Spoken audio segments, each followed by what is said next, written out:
كل سنة وانتم طيبين. تعالوا بقى نشوف السابليه النهاردة هنعمله بأسهل طريقة بشكل تحفة جدا. كل سنة وانتم طيبين، عيد سعيد عليكم.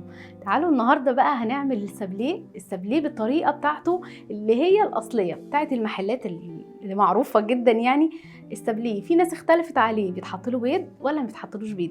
النهارده احنا بصوا هنظبط المعادلة دي وهنعمل السابليه بالطريقة اللي هي تحسيه بيدوب معاكي كده، اللي انت بتاكليه بتبقي عايزة تعرفي اتعمل ازاي. يلا بينا نشوف مقاديرنا ونقول بسم الله.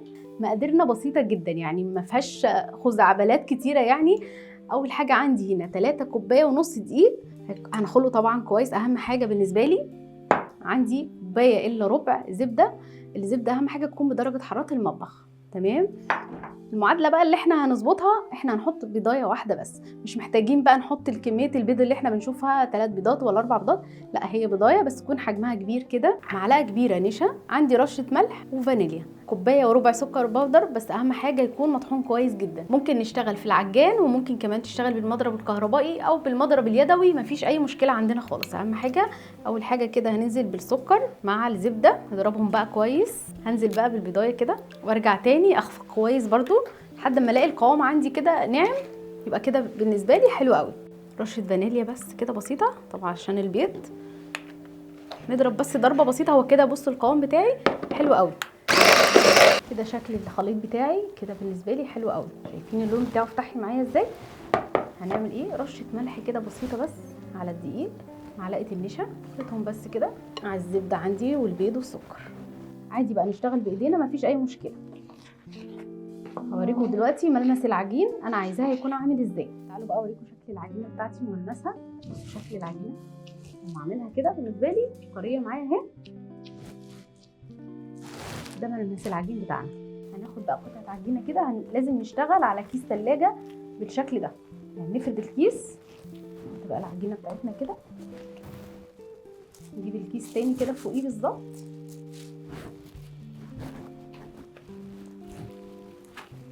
نفرد كده بس بايدينا، نفرد العجينه، نحاول نخليها كلها سوا واحد، يعني السنتي بتاعنا يبقى مظبوط. خدوا بالكم هي مش هتفرد معايا في الفرن ولا اي حاجه، يعني هتحطيها زي ما هتحطيها الشكل بالظبط هيطلع معاكي نفس الشكل ونفس الحجم. فانت بقى اللي بتتحكمي في الشكل نفسه وفي الحجم. شايفين ملمس العجين؟ شايفين شكلها مش مشققه معايا خالص. كده اشيل بقى الكيس ده كده. بصوا بقى عندنا كذا شكل للقطاعات. تمام كده. شوفوا الشكل اللي يعجبكم ايه اللي انتوا حابين تعملوه واعملوه. انا هشتغل القلب ده،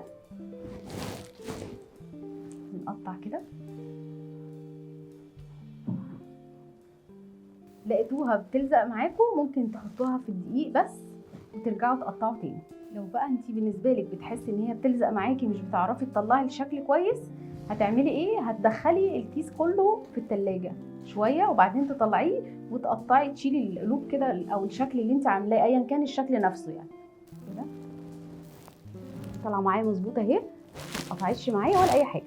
تعالوا بقى نشوف الصينيه بتاعتنا كده. شايفين الشكل بتاعنا مظبوط جدا، وعايزه اقول لكم هيطلع معانا زي ما هندخله الفرن. تعالوا ندخله الفرن على درجه حراره 180، مش بياخد معايا وقت كتير، يعني 20 دقيقه بالكتير. هوريكم برده شكله.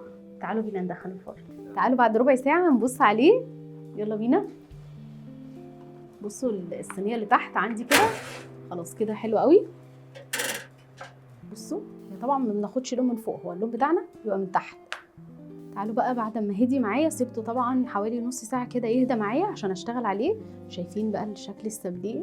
بصوا الحجم بتاعه حلو قوي كده، علشان لما نبتدي نحط 2 مع بعض الحشوه دي بقى براحتك خالص. انا عندي هنا شوكولاته مسيحاها تمام بالشكل ده اهو على حمام بخار. مجرد بس بسيط جدا، مجرد ما الزقهم في بعض علشان انا مش عايزاه يخرج مني بره السابليه نفسه بالشكل ده. تعالوا بقى نزينه كده. مسيحه طبعا الشوكولاته. عندي بقى هنا ورق زبده هطلع عليه كده، هسيبها تنشف وبعدين ابتدي ازينها. هكمل كله بنفس الطريقه واوريكم شكله دلوقتي في الاخر. بصوا انا عملت القوالب الشوكولاته، هوريكم طريقه تزيين مختلفه شويه عندنا اللي هي القوالب الستيليكون بتاعه الشوكليت. عملت القلوب دي هحطها كده عليها من فوق. طبعا قبل ما تبتدي الجناش ده يمسك هبتدي احطها عليه علشان تثبت معايا.